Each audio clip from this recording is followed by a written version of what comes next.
split us up promptly. Nobody is. Again. Warren. Some questions for you. Sure. All right. So, I'd like to make a motion to approve the agenda. Do I have a second? Second. Been moved and seconded. Aye. Aye. Aye. Aye. Aye. Thank you, gentlemen. It's approved. Of the forum. Anybody wishing to speak?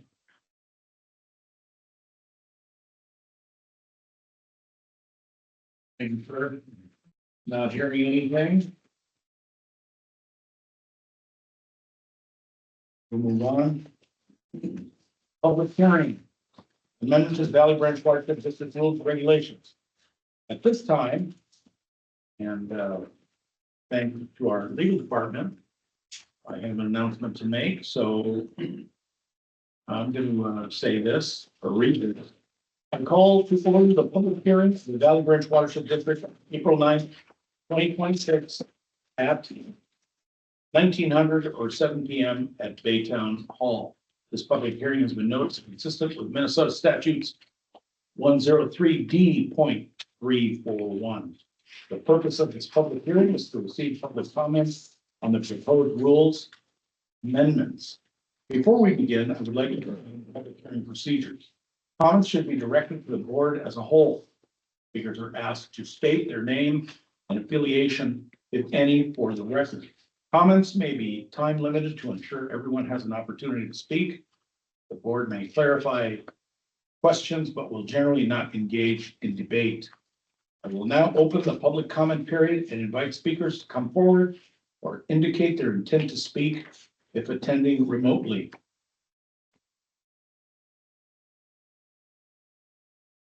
Too cold for crickets, right? Yeah, okay. Okay. Well, I guess that's what we're going to see. Is there anyone else wishing to speak?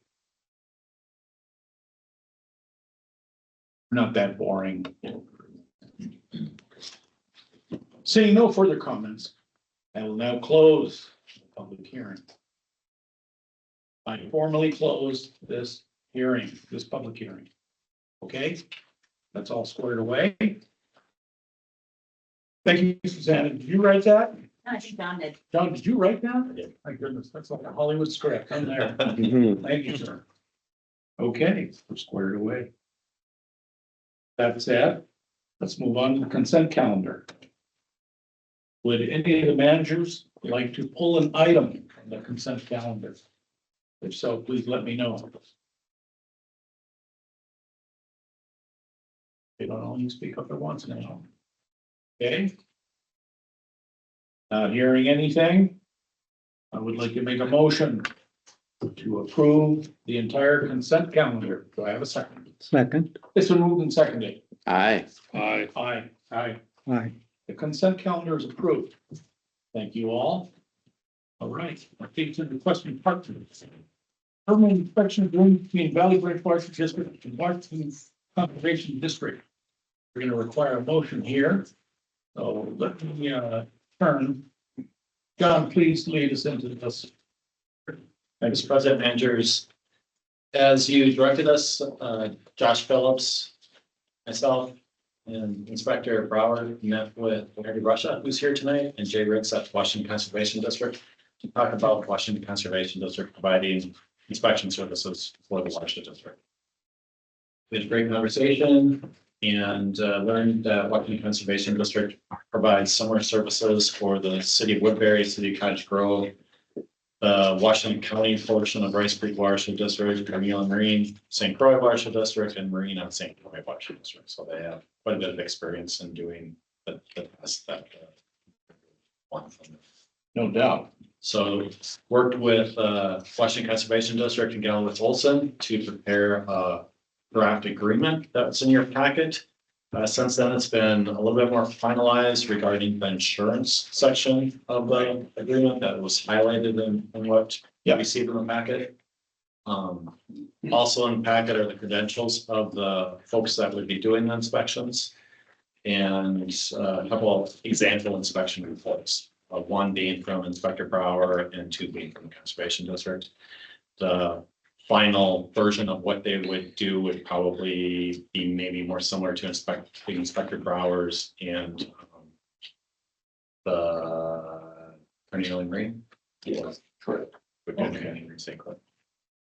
All right. So Aaron made himself available to answer any questions that the managers might have, and Inspector Brower, Engineer Phillips, and I, and Attorney Gallowitz can also, or Attorney Porter can also try to answer questions. Usually, you know, Tracy wears, I tease her about that fake fur coat she wears. I go, is that black bear? She goes, no, it's fake. Okay. So with that said, sir, before we begin, I'll ask the managers if they have any questions or comments at this time. I certainly do, kind of, sort of chomping at the bit. There's a couple of things I want to bring up. Gentlemen, anything? Well, one of the questions is, I didn't see anything in here, maybe I missed it, about addressing inspections in Ramsey County. Are there any issues with that? Since portion of the watershed district is in Ramsey County. Manager, that would not be an issue for us. We could work outside that and Okay. manage that as well. And then what about non-construction activities, you know, illicit discharges and things along that line? That didn't seem to be, I mean, this is really focused on the permits and inspecting those types of things. Didn't see anything kind of focused on the non-construction activities and so. We do not have a lot of experience with illicit discharge detection and elimination. Other than that, if we see that on a construction site or in the area while we're inspecting, we obviously would bring that to whoever would be interested in knowing about that. Yes. Okay, and there's also a certain amount of almost like public relations where somebody has a question and, you know, in the past, Jeff has gone out and addressed, you know, the concern that people have. That's something that you would do. Yes, absolutely. Okay. And we get those requests fairly extensively with Carnegie Marine Watershed District in particular. Folks in there, especially on the lakeshore properties, will call if they notice construction or brush clearing activities on a shoreline. They'll call and say, can you explain this? Do they have a permit? We can check into that, get back. Yeah. Okay, cool. Thank you. Thank you, For sir. me, thank you. Gentlemen, anything else? Okay. Here's what I want to get at. I want to have a basic understanding of things. I don't want to waste anybody's time, but I want to have, as I just said earlier, an understanding on how we go about this. One particular issue is sometimes we ask Mr. Brower, we'll call him, not in the middle of the night that I'm aware of, to inspect something or to have words with somebody about a particular issue. Nothing necessarily negative, but something we need to know about. So, question on that. Say I get a phone call. I ask our engineer to contact our inspector that if he has available time to make a timely visit with somebody. Do you do that? Yes, Mr. President, we do. Okay, Normal business hours for us would be 7 to 4:30 with some availability, limited availability outside those timeframes. We are in the field as inspectors, our inspector staff. We are in the field all day, every day for the most part. And it is not an issue for us to work those in and go over and visit with resident X while we're on the way to inspect project Y. You know, those sorts of activities are well within the activities that we do now for the other agencies in the county. okay. So briefly explain the mechanics, how this works. How do you acquire information to get you folks to go do what you're gonna do? Tell me the steps by procedure. So Briefly, it's not a big deal. sure. For the other agencies that we inspect for, they would give us an issued permit with a plan set that explains, here's the permit, here's any sureties that are associated with it. Here's the approved plan set. Please begin inspections at this time, and then we would take it upon ourselves to set our own schedule for those, depending on if those projects are close to a water resource or have steep slopes. Uh, Perhaps the public perception of the project, if it's a controversial project, we would prioritize those for more frequent inspections. And then others that are away from water resources, not at a risk of impacting neighboring properties, we might inspect those at a lower frequency. That frequency is really based on how many hours are available within the work plan. For example, in Woodbury and Cottage Grove, we inspect very frequently for those projects every other week, almost without exception. We're out there every other week. The sites that we look at in Carnelian Marine Watershed District and Middle St. Croix and Rice Creek Watershed District, those ones are a lower frequency, typically closer to once a month, or if they're far away from water resources and have had a good track record of keeping their site in compliance, we don't give them as much attention, maybe once every 6 weeks, or maybe even just a couple times a year if they're doing really well. We would continue going back to that until they construct any required stormwater management features on site and establish final vegetation on the project and get to the point where they're ready to close the permit out. That part gets a little different depending on which agency we're inspecting with. Some of them, we see it right up until the end and even release or recommend release of escrow. That would be an example for Rice Creek Watershed District. Others, we say that the project is finally stabilized or is in good condition and is ready to close at this point, and then the agency responsible for that site would go ahead and close it out based on our recommendations. Okay, yeah. Another question. So far, so good.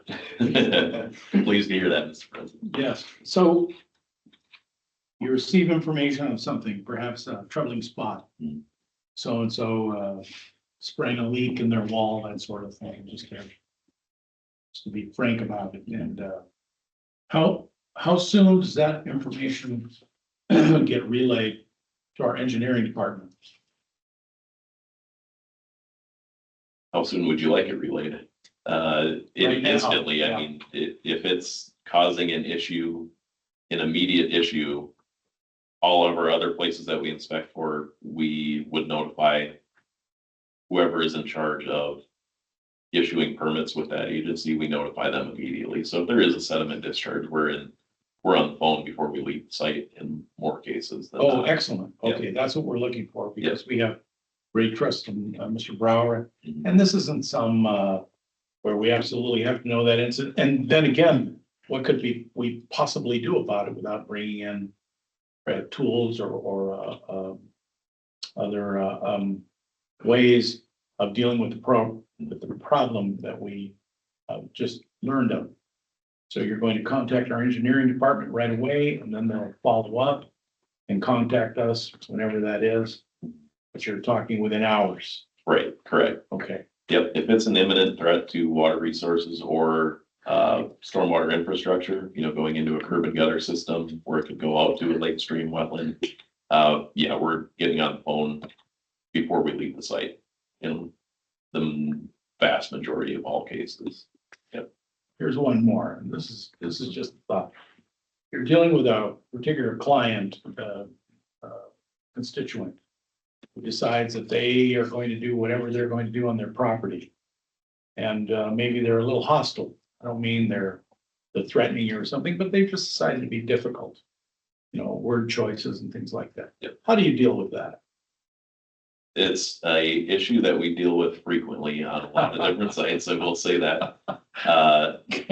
Maintaining a manner of professionalism and not letting it become personal is important to us. Okay, Myself, I deal with this frequently in my primary area of inspection is in the Carnelian Marine area and portions of Rice Creek, and we do encounter that at least a handful of times a year. And maintaining that just calm demeanor, just trying to explain to them, we just want you to comply with the permit that you agreed to comply with. And currently your site is out of compliance. So how can we fix that? good. And in all of our areas, we lean towards an educational stance rather than an enforcement stance. So we'd rather have them fix it voluntarily or try to explain them. This is why it's an issue with why this site is not in compliance right now. We try to provide them suggestions about how to correct the issues, but not design them a solution. They should have their own engineers and such Okay. to design a specific solution. But we'll say, could you try, let's say sediment is leaving a site on the down gradient side and entering a wetland. Could you try 2 rows of silt fence there? Could you install a rock filter berm? Could you make a temporary sediment pit to intercept water before it leaves the site and overwhelms your perimeter controls? So you suggest solutions. Yep, That's yes, important. absolutely. Right. Yep.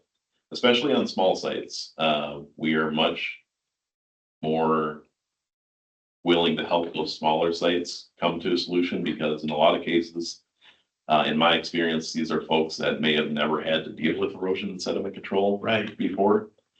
They don't know what they're doing. Sometimes we've had people that are self-contracting a site that have never installed a silt fence before. They don't know which way the fabric grows and how deep it's supposed to be trenched in the ground.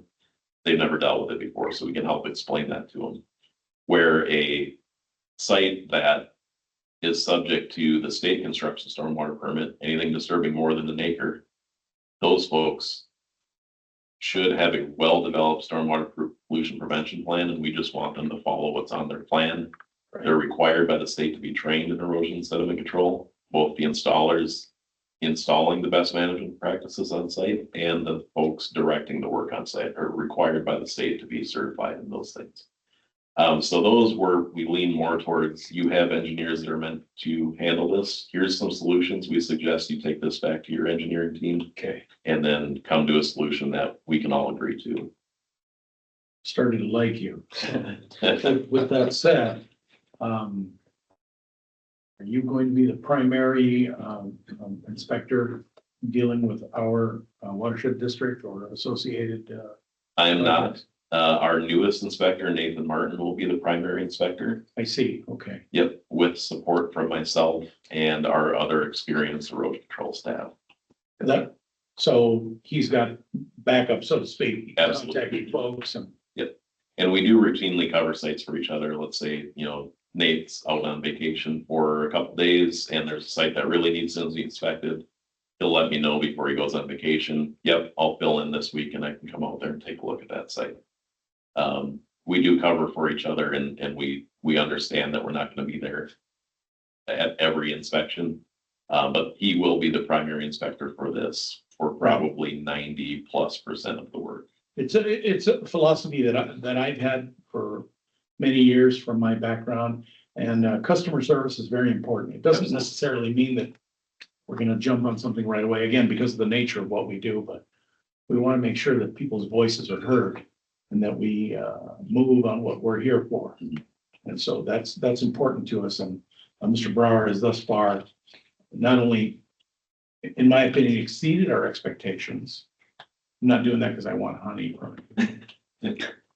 I just think that since we're bringing you folks in and we have an agreement that we're going to have an agreement that things are going to work out. My understanding also is that this is going to not exceed $30,000. Or there, 30.5. I believe, Mr. President, that yes, their agreement says it shall not exceed 30,564. Yes, sir. When I saw that price tag, I was pleasantly surprised.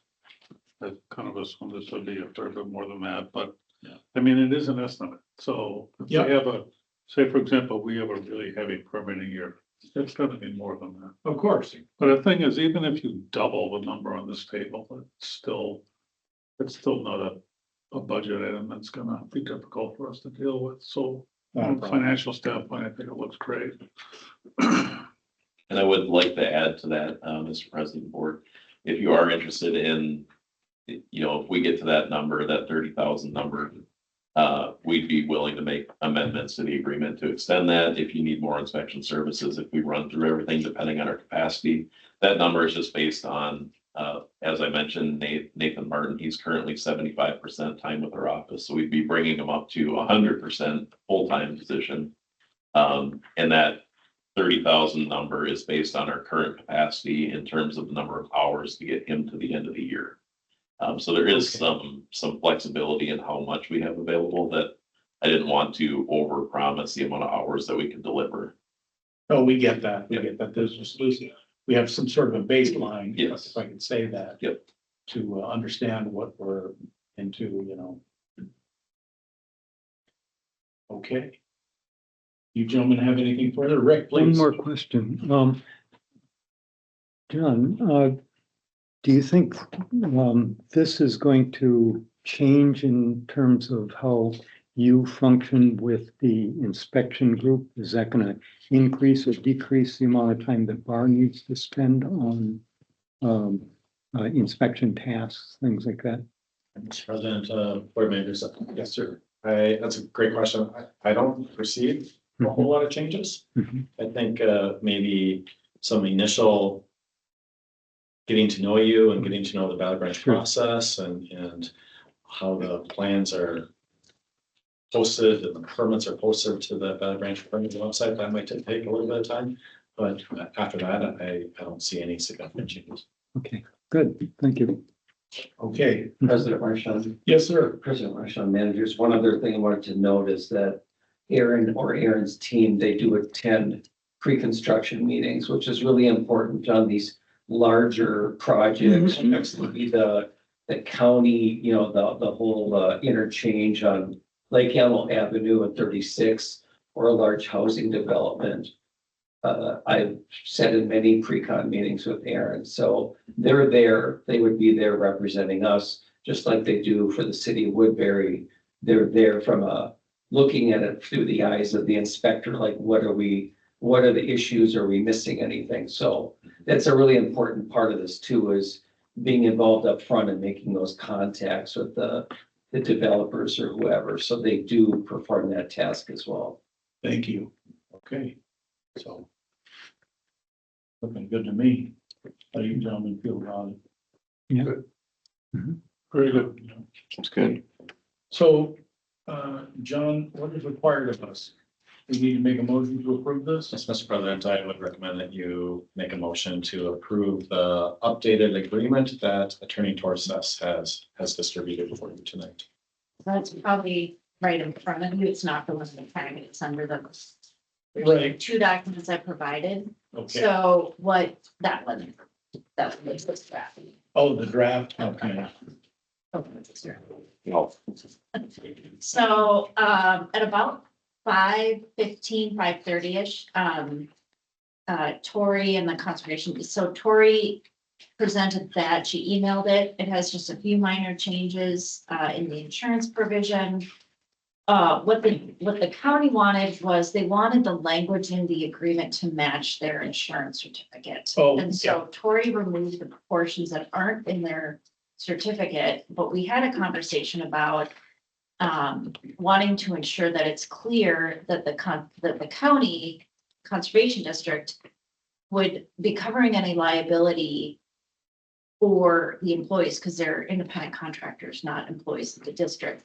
So let's say that there was an accident in a vehicle, that's something that the conservation district is going to cover. So you'll see that there's additional language just up a little bit from the highlighted stuff, and then blue that clarifies, for example, Right. if there was damage or harm caused from a car. So it matches what the county provides for insurance, and so Tori was satisfied with that. And so I do have a clean copy of that agreement if the managers are comfortable voting on it and signing it tonight. If you want to wait, there was verbal or an email from the conservation district saying that they were comfortable with the changes Tori made, which you have in front of you.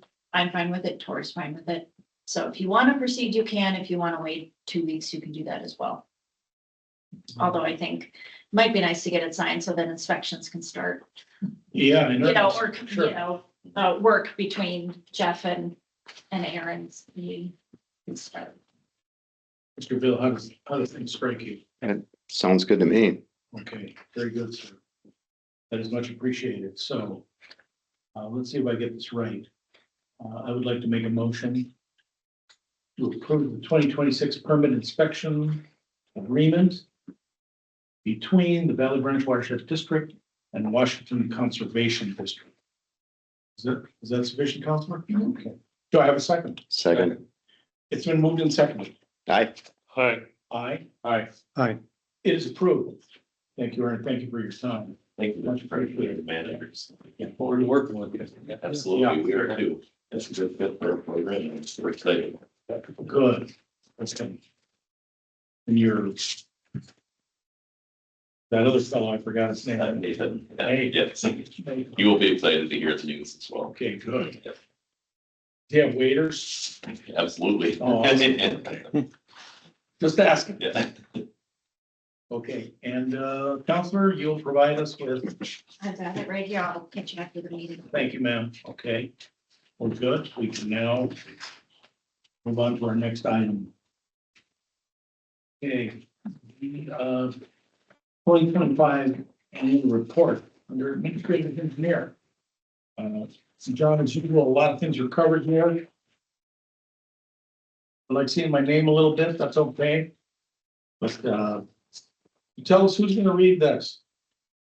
Mr. President, it's required to be submitted to the Board of Water and Soil Resources and the DNR. Missing anybody? Bowser, DNR. I think it's just sponsored DNR. Do the commissioners look at this by chance? If they happen upon it on our website. Okay. And it will be on our website, of course. Okay. I don't want to say I look for spelling errors. Some of the things seem redundant only because we've gone over this stuff. And so, oh, I remember that one, and I can't think of anything in particular. The gentlemen look good in our photos. I'm not speaking for myself. But for the most part, I like this and it looks pretty thorough. Do the managers have anything? Any observations, any shortcomings, any typos, anything that needs to come to our attention? Would have been nice if that pit buck was in the background. I remember. You guys are looking well, for those of us who hunt. Beautiful. Yes. He sure was pretty. I was gonna ask John for the kiwis, so he had back there. That's not right. We like.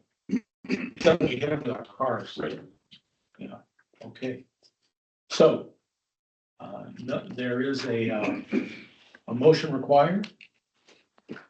Would any of the managers be interested in making a motion on this? I will, make a motion to approve the 2025 annual report of Valley Branch Watershed District as presented to us this evening.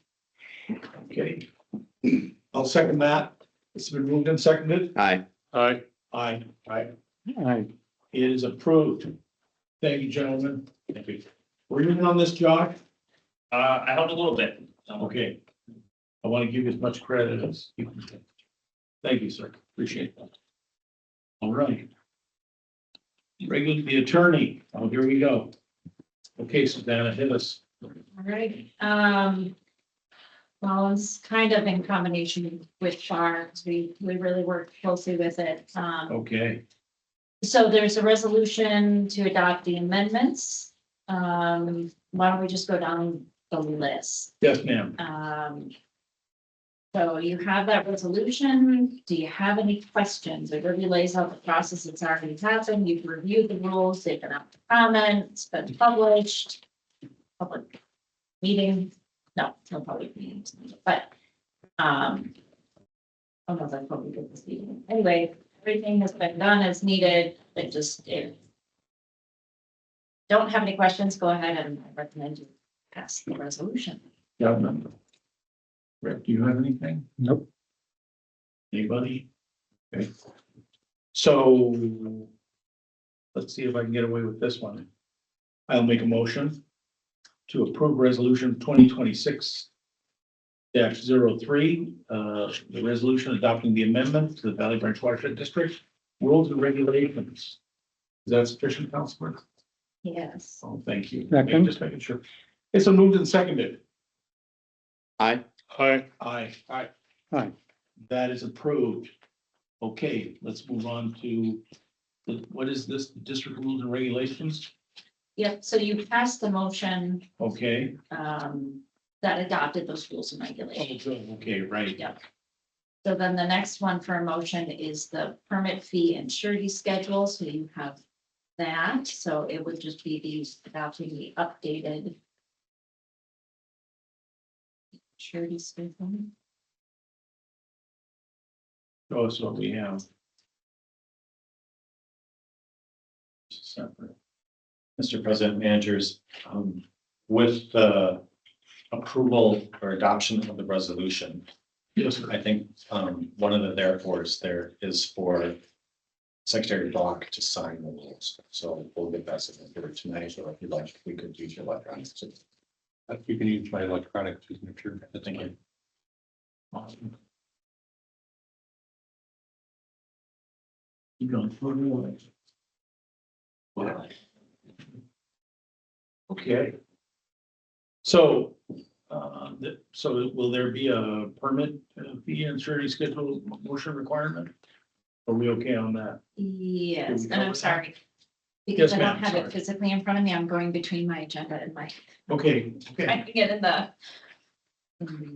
thing, and now my computer just froze. Might be doing that all week.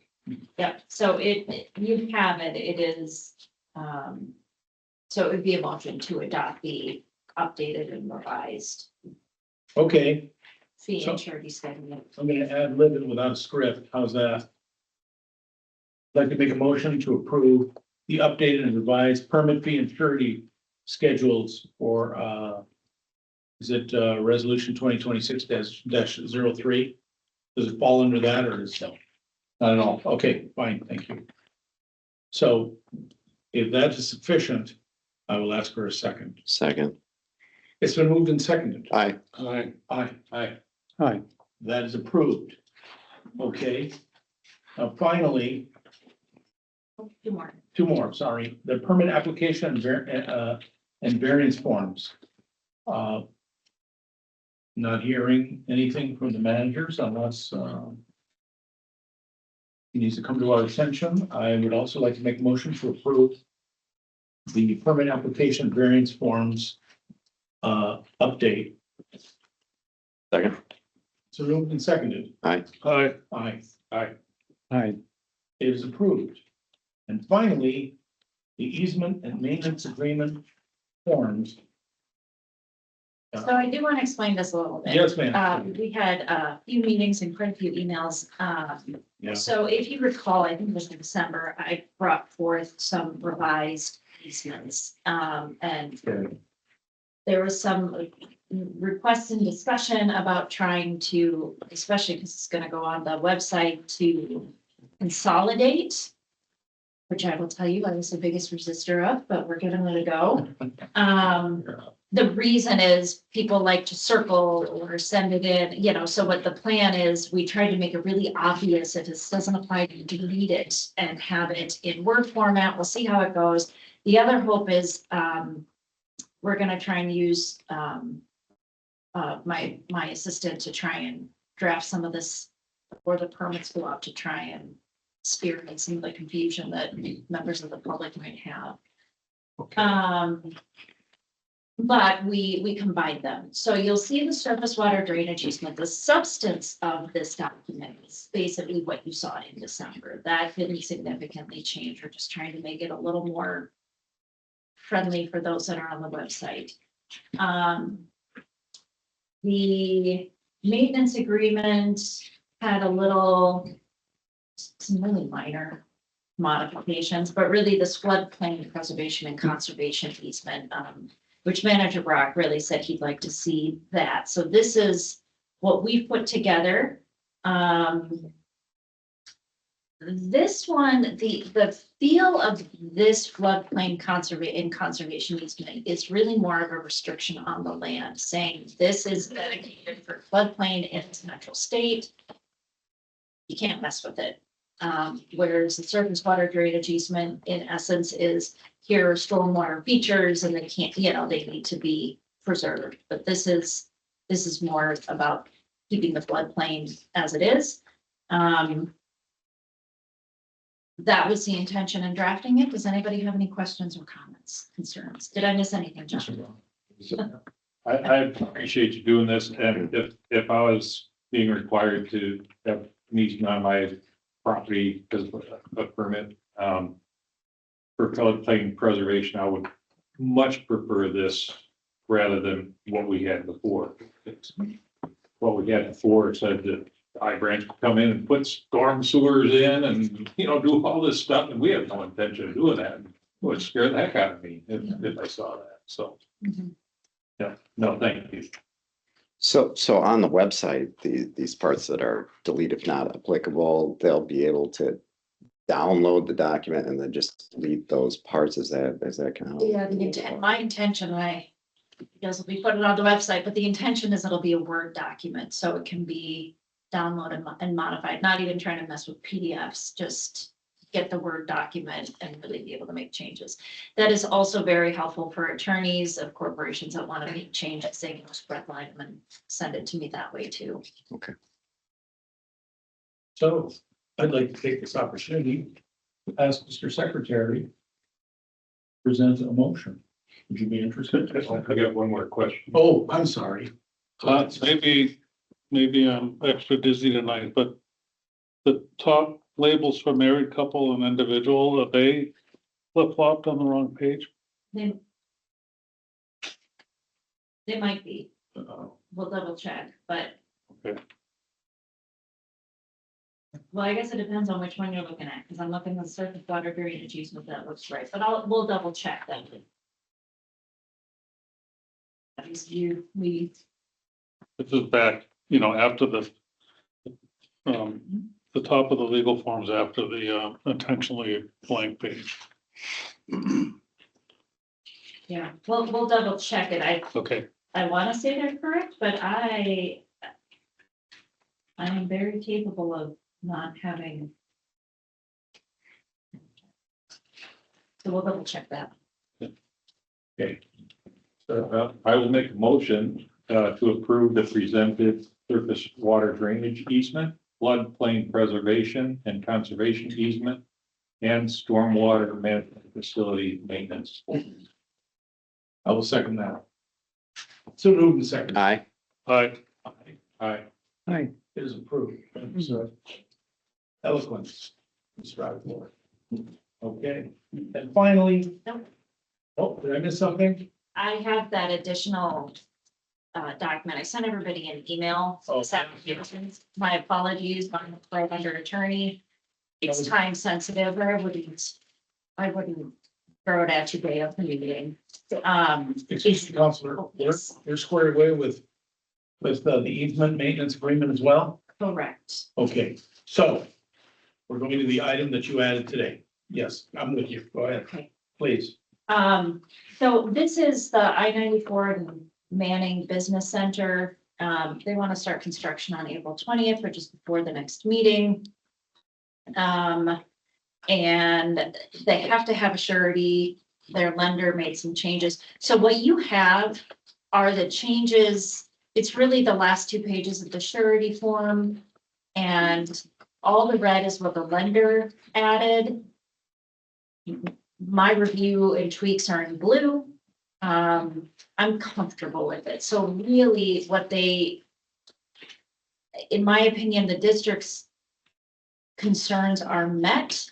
Some of their changes were the district can't force them to keep the letter of credit, to which I countered, well, we can't have the borrower tell you cancel the letter of credit. Now there's no letter of credit.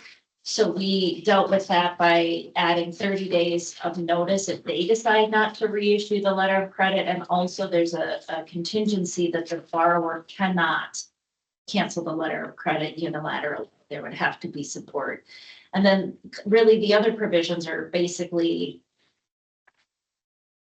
everybody kind of got walloped with COVID and some of the civil unrest that's happened. So their additional language basically says, hey, if there's some reason you call on the letter of credit and we've got some catastrophe happening, we'll make good with the letter of credit, but it might not be right when you call it due, which if those things are happening, we've actually never had to call on a letter of credit that I've Really? been a part. We threatened it, but haven't actually had to call on it, so. Excellent. Let's hope those provisions don't have to be called upon, but just so you know that they're in there. They all seem fine to me. And John, if I may ask, you folks ran through this? Anything irregular? It seems appropriate, given that, legal counsel's reviewed it. Okay, very good, sir. Is this the development in Hampton on Hudson Road? Yeah, I think it's on. Okay. Yeah. So, Motion. yes, sir, please. I'll make a motion to approve the letter of credit as presented for permit 2026-04, including modifications from the Standard Valley Branch Watershed District. I will second that motion. Moved and seconded, aye. Aye. Aye, Aye. that is approved. Thank you, Counselor. So just so you know, the great thing about this is. Yeah. Now we know that the easement, the maintenance agreement, and the letter of credit will all be done before they start construction. So we won't be trying to hunt it down Nice. after the fact, so, That's nice. We like that too. um, That's, sometimes folks do things and, don't really want to, but we had one particular issue. Nothing new on that by chance. The You guys recall what I'm talking grading, Yeah. the gentleman who did the grading without the permit, You know, yeah. oh, I do have an update for you. Sorry, I have two more. In Please. fact, I wrote them down, so I Thank wouldn't you. forget them. These are from Tori. So, Tori took the lead on the Geffrey permit. If you recall, he has an after the fact permit. He's someone by the nursery. And he retained an attorney. Tori gave him an additional month to kind of just get things squared away because he's dealing with the city of Lake Elmo and trying to talk to council. And she had not heard anything, asked for an update today. And the response from the attorney was quick, but interesting. He's arguing that Mr. Geffrey didn't do any work on the property. And we reminded him that it's an after the fact permit, which means he acknowledged he has already done work on the property. And so we understand that there may be some back and forth regarding the easement or not thereof, or whatever they're gonna do with the neighboring boundary, the nursery, but that the permit fee is due to the district. So we'll continue to make them aware that that's the position of the district, is that work in fact was done. He may want to do more work, which is a different conversation altogether, but that work was done and a permit was obtained for it, and the permit fee needs to be paid. So that's item number one. Do you have any questions on that? so far so good. Okay. Okay. And then the second one is a really quick update. At the last meeting, my understanding is there was a question about whether the conservation district has volunteer sign a volunteer liability waiver. Is that ringing a bell to anybody? So yes, they do. That's the okay. answer. That's the Oh, answer. right. Okay.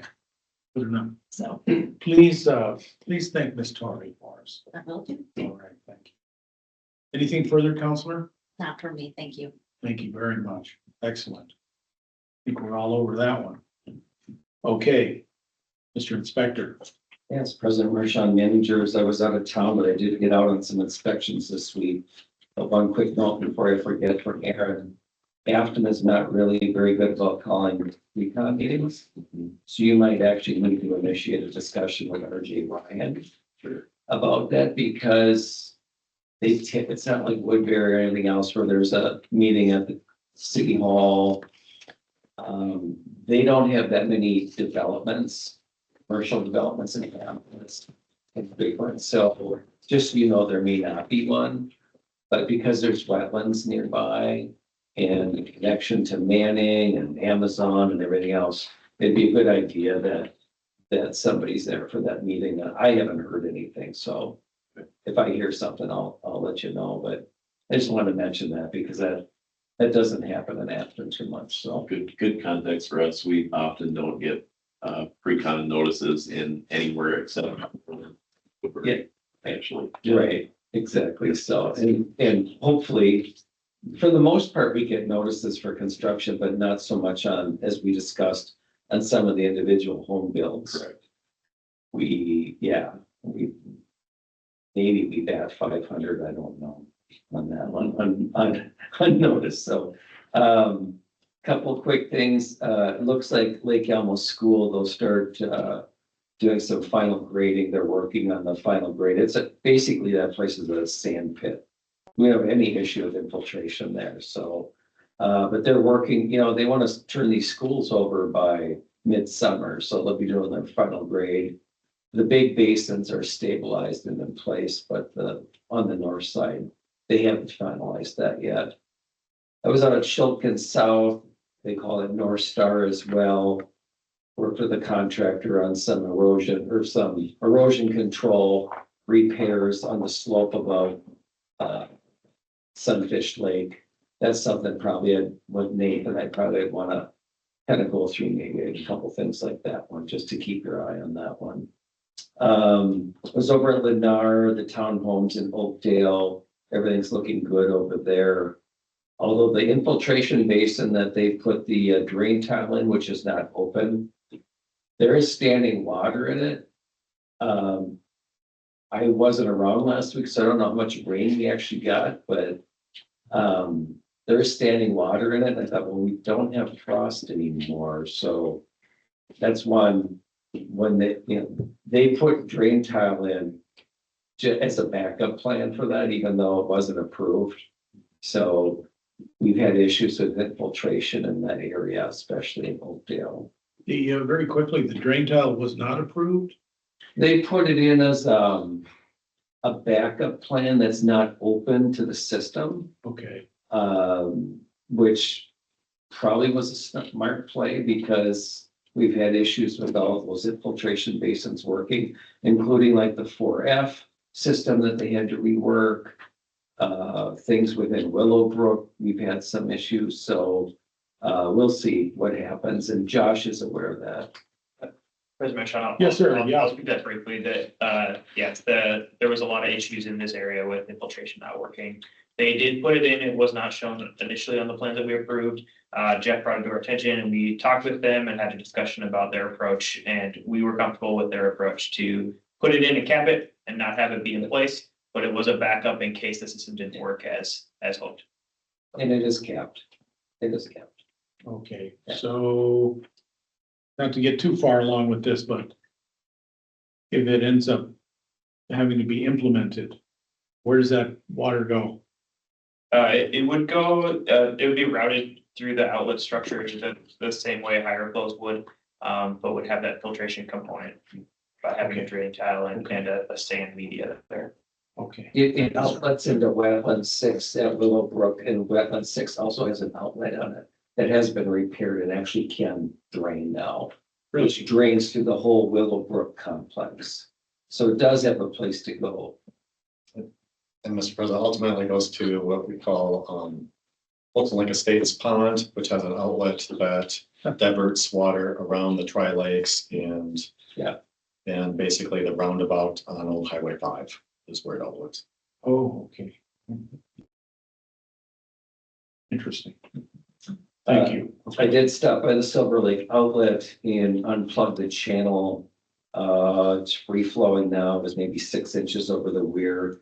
That's also something to note. I don't know if it's an amendment or a discussion with the Conservation District, because they have a BMP crew that goes out and does maintenance. And that's something they could put on their cycle to check that. It doesn't always need attending to, but it does plug up frequently in the spring with leaves and branches, occasionally a log or a branch. So, but that's something easily they could swing by and check it out, since they already have a crew that Aaron can comment on that. Yeah, Mr. President, Board. Yes, sir. It's something that we could work into those agreements. There might already be language in those agreements that would allow that.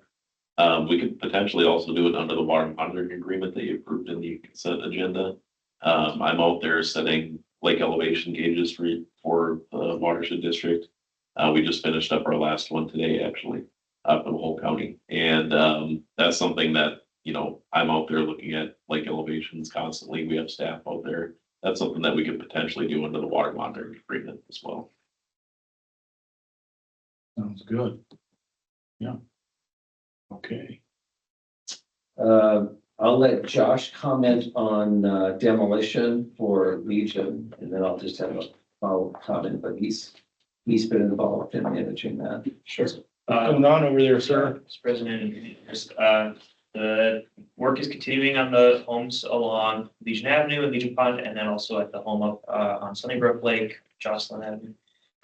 Our demolition contractor has been working on, actually their subcontractor, but they've been working on abatement of any of the hazardous or asbestos materials in the homes.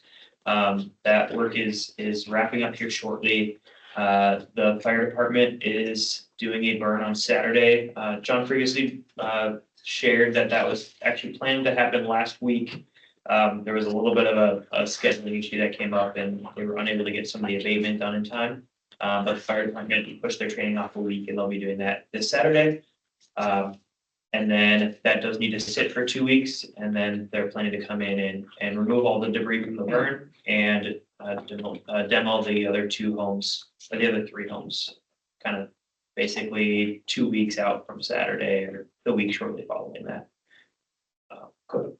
Yes, sir. I wanted to bring up one odd issue because we've had, I want to say, problems with that area in the past.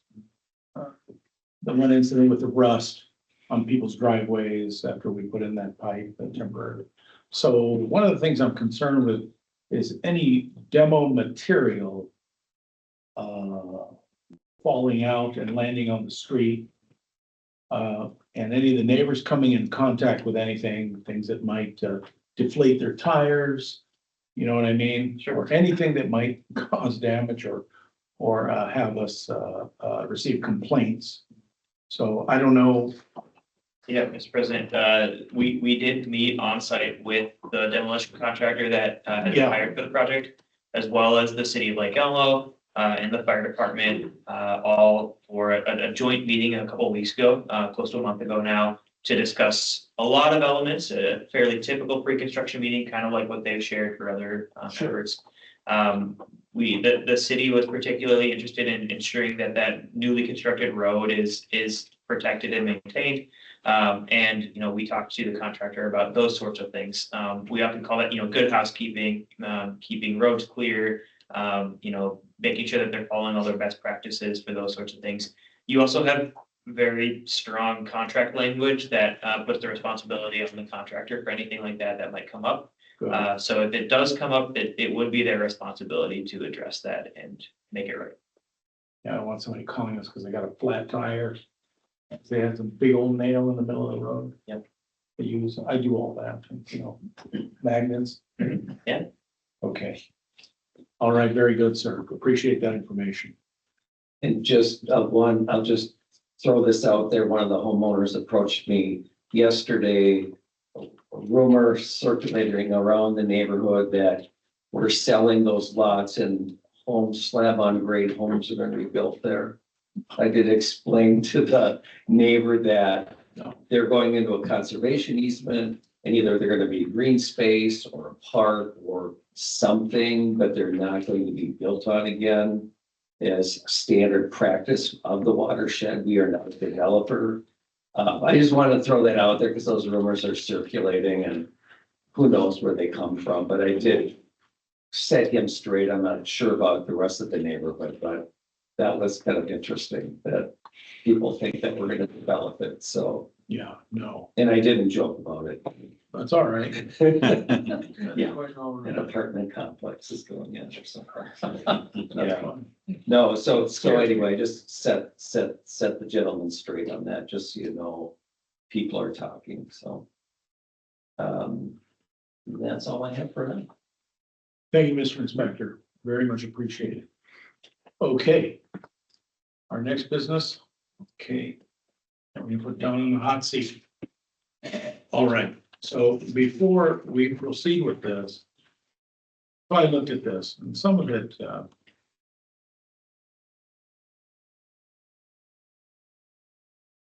some of the things that have soaked in to my brain with this our committees. What's going on? And I don't have a resolution that I want to submit at this time. Fill us in, sir. Yeah, so, it was 2 years ago now. This will be the third year of the new cycle. This all, the background is that when new lobbyists came on, Lockridge, Grindle and Nauer, they looked at our resolution process and they said, it's awkward for getting stuff in time to get ready for the coming session.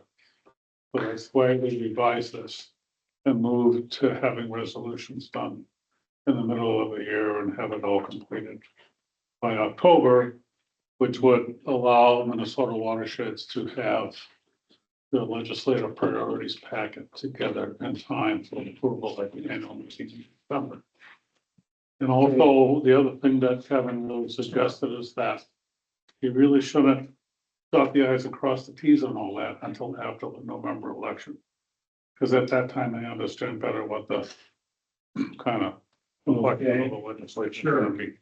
So, so that's the background. So we had this, you know, they've had a legislative committee and they had a resolutions committee. Those have been combined to what we're now just calling the legislative committee. So there's been an actual streamlining of committee, the Minnesota watersheds. Good. So, yeah. That's good to hear. Yeah. Yeah. So, A little more efficiency. so that's the high level background. Do the other managers have a resolution? I know we're working on the chloride situation and that's moving forward and we've talked about and we've presented where that is going. Yeah. I was kind of late doing this, but I requested a quick update from Kevin Natzik and I can bring that to our next meeting. Okay.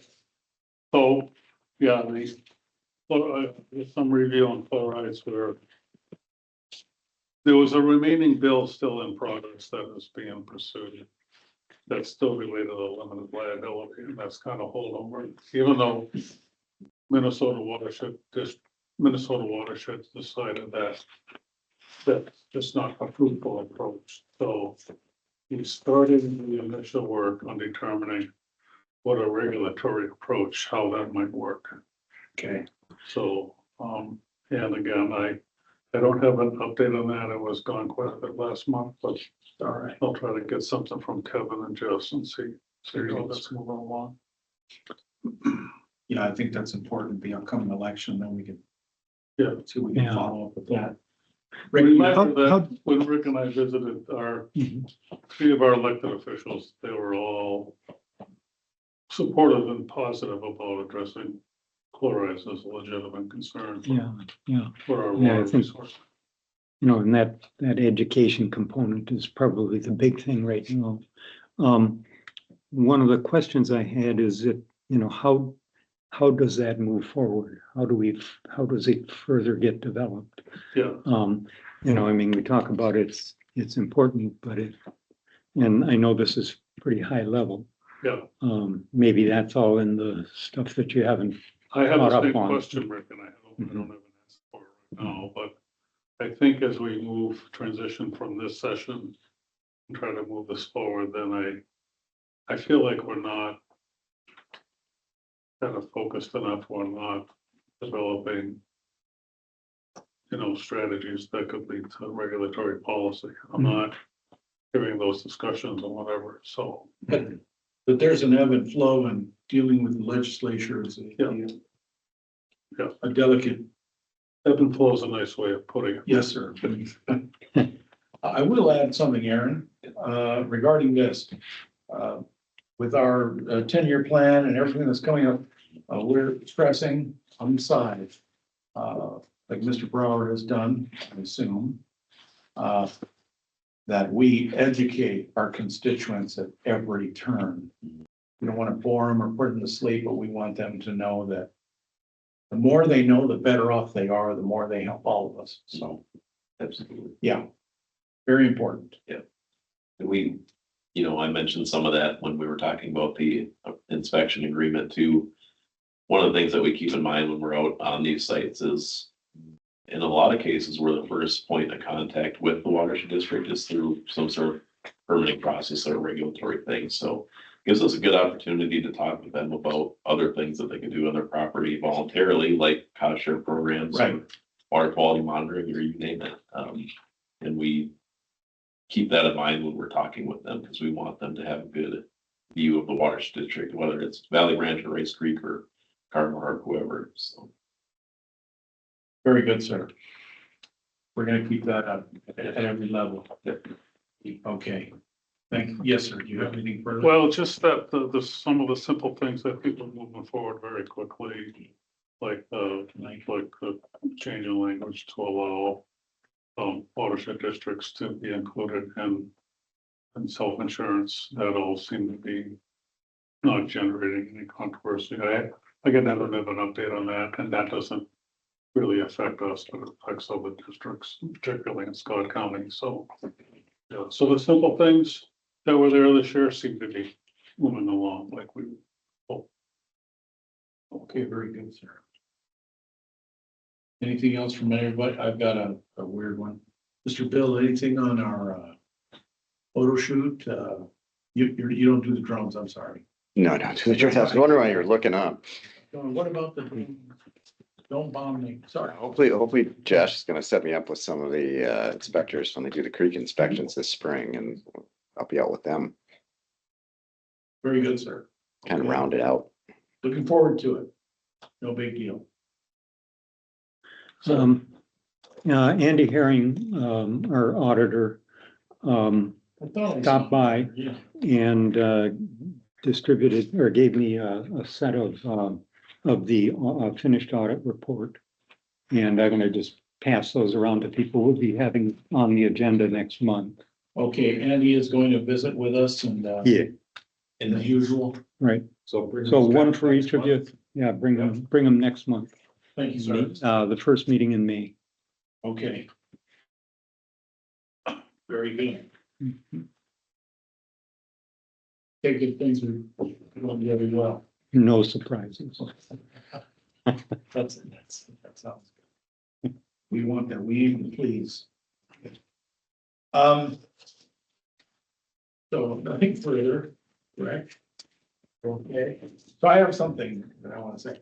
When I was in the US Navy, they had a term, things roll downhill. Mr. Bill might understand that a little bit. Yeah, You know what things roll downhill? Some people do. They're keeping it clean. So this is the particular issue about cybersecurity. So because of my particular situation at work, I thought I had to wear my football helmet because my boss was gonna bounce a stapler or two out the side of my skull. So I hope I didn't seem cross when I sent an email, but this is a serious issue. And I don't need to tell anybody. We're all grown people here and we all understand what's going on, and mistakes happen, but for goodness sake, we can't afford to have any disasters, so everybody needs to be vigilant, of course, you know. And John, I think you had a couple of one or two videos, and I think they'd probably be a good idea. You know, I used to get speeding tickets in the younger years, and I'd sit through those videos and I realized, oh, well, that's what happens. Okay, you know, when you speed, yeah. So. John, you'd like to? Yes, Mr. President, I'm working on it. Okay, okay. I think So if anyway, you want to turn around, I Yeah, do have that's all I have on that. a short video. I did also have Andy Herring, our auditor, if he happened to have any good videos. Neither of us were able to find fantastic ones. The League of Minnesota Cities did put on a workshop for the district administrators during the legislative event. They had promised to provide Jan the presentation and she was going to forward it to Yep. us, but that's not been provided yet. So when I get that, I'll distribute it. to Okay, you. yeah, so I would add that if any of these things are long, you could just recommend what we watch regarding so that we can educate ourselves at our leisure. Yeah, that might work better, because I'm not sure if the Let's- video is going to work. Let's do that. Please, what email service you use, you absolutely receive some kind of scam or what's called a phishing. On this payoff, I'll show you how to spot a phishing scam. Most of the time, these emails are relatively easy to identify. A scammer posing as an African prince wants to send you money, and you just need to send your bank account information and social security number. But not every phishing scheme is that obvious. And what's worse, some even contain ransomware, which can lock down your entire computer until you pay the culprits a ransom. So first, read the subject line. Phishing emails are designed to sucker as many victims as possible. So they cast a wide net by covering topics like banking and package deliveries, two things people expect to receive emails about. If you haven't made changes to your bank account or don't have the package on the way, just delete it and move on with your life. Next, look for grammatical errors. Legitimate businesses hire professionals to ensure that communications with customers are grammatically correct. Criminals, not so much. So if you get an email that's loaded with an obfuscated graphic English feature and saying, delete it.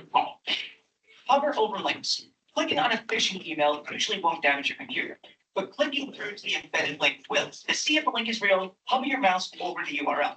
Most browsers will automatically display the web address. If an email says it's from your bank, but the URL points to a different site, don't click it.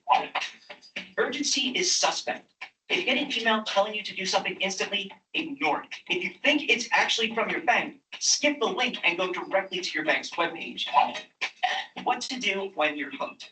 If you realize you've been the victim of a scam email and you're fast enough, you can change your password on any affected websites to ensure criminals don't get access to your accounts. If you can't do that, well, your best bet is to just disconnect your computer from the internet and run some kind of antivirus program. Disconnecting your computer ensures that any malware you downloaded can't communicate with its home server and steal your information, while the antivirus program takes care of anything on your machine. If, however, you sent your social security number to someone via email, sign up for a credit monitoring service to make sure that no one is opening credit cards in your name. Have any more questions? Tweet me at Daniel Howley or write us in the comments below. he got fished. So, yes, sir. Kind of a suggestion, Now, so as an technician, the heat is on you every day.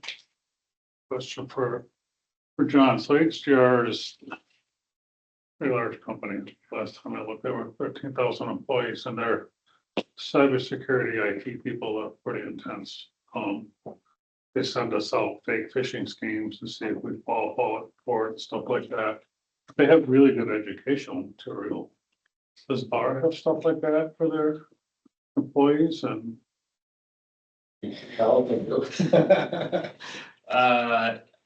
We've done some of those test phishing things in the past. We have really good IT staff too that catch a lot of this stuff before we ever see it realistically. There's good programming in place that block a lot of that. There is education on that too. A lot of it is when you're a newer employee especially, but there's routine correspondence and emails that go out reminding you, often during the holidays, especially, I think it's a prominent time that happens. So yeah, there's a lot distributed about that. But you can have a lot of training and you can still do the wrong thing. We know. For example, when I received the hack email, I didn't do a reply to that email, but I sent an email to the person because I thought maybe it was a real email. Well, almost immediately I got an email back from Vicky that wasn't Vicky, that had a whole bunch of typos in it and everything. Whereas Josh learned from the education and he called Vicky, which is what you're supposed to do rather than email. Thank you, Josh.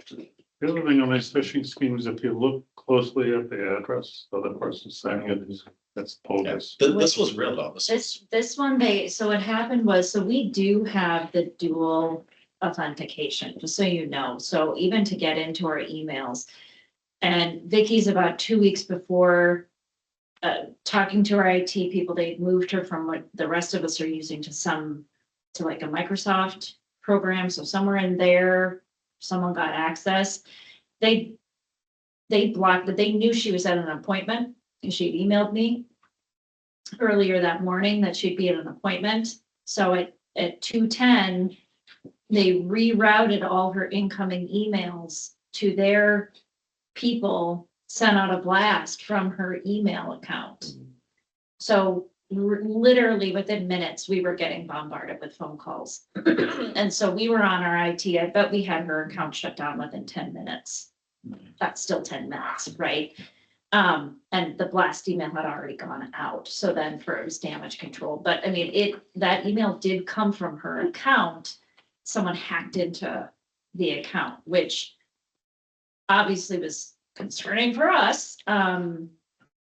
Because we do have that dual authentication. I mean, we put that in place ages ago. So obviously our IT is looking into it, but what they couldn't do, because I've actually had that from another law firm come to me and I responded, but I had gone into my own email for that person and said, hey, this is weird. Is it legit? And got it back, but there wasn't like a signature block. Said, yep, it's legit. You can open it. But they didn't have a signature block from the attorney I was expecting to get it. I didn't open it, but yeah, so that's the new thing. And then a lot of, Dan Thermos, surveyor, he works with a lot of attorneys. So I emailed him in the response saying, hey, we've been hacked. If it's from Vicky, don't, it looks suspicious. And he said, I've gotten a ton of these from attorneys. I don't even open them. So that process seems to be targeting attorneys. So just. They go after you guys, I don't believe it. Yeah, it's funny they're doing the emails because I don't know what they're hoping to accomplish. I know they want you to download something, but I don't know what you're giving them that I guess they said malware. I don't know, but. I thought you guys did all the hunting. So if that said, I blocked Vicky. And so that's all, But yeah, she still may send you emails. So if Okay. you block her and she sends you emails, you're not going to get them like, I understand that. okay, but I want to unblock her. And okay. I just want to make sure that everything is okay, so I get authorization from on high, Yeah, we had the hackers were locked out of her system within 10 minutes. So Okay. an email after that was legitimate from her account. So every email from then has been legitimate. Okay, thank you. There are also, I forget what they call them, somebody, or these, this malware that goes around the web and they look for email addresses sitting on a web page, like Valley Branch's website that lists all of the board managers and Minnesota Watersheds, a similar organization. I would get lots of bogus email requests from other managers in Minnesota Watershed. And it was probably one of these hackers that was crawling around the web, picking up these addresses. And some of them are like, hey, Don, this is Linda. I'm in a real bind. I'm getting a $500 gift card to, Brad Kramer, and they're using other board members that are on the board to make it sound like it's legitimate, I received some. and I know what Linda's email address is, so I opened that up and it was not Linda's email address. I periodically get invoices that they want me to hurry up and pay. Really? Oh, yeah. Oh, yeah. My North Oaks email was just hacked about a month ago. And in about 5 minutes' time, there were 367 emails sent out from my North Oaks email. Similar to the situation with Vicky, we have a private IT firm that manages our stuff, so I cleaned up right away. So just to quickly, Rick, on the invoices, what's the first red flag that you noticed? Oh, they just look peculiar and the way they describe it, Ed wants you to pay this or something like that. And, it just doesn't fit and I just dump them. Thank you. Would it make sense for us to have a separate email for inquiries to the managers that then would go through kind of one additional layer of checking before it ends up going to, if somebody has a question for one of us, they want to be able to respond to that. But if it goes to a standard one for the district, then we'd restrict things a little bit in terms of how much of that type of stuff ends up going to individual managers at least. I also kind of question a little bit about having our addresses and phone numbers out there. Yeah, I thought that was a little, so far so good. Yeah. I don't have anybody visiting me with pitchforks or anything. Mhm. Yeah, and, you know, it's a delicate balance I know, between being accessible, Yeah. which we definitely want to be, and, you know, just taking precautions. we take our chances, and because of the nature of what we are, the LGU that we are, that we're not gonna get, you know, like, this is a silly analogy, when I wanna look up information on dinosaurs on YouTube. There are no commercials, but any contemporary subject matter, there's a commercial every 10 seconds, it seems. Does that make sense? Now, we already have a separate email, and unfortunately, I do not use that one, and I take them, bless you, take them directly to my work email. And so far, so good.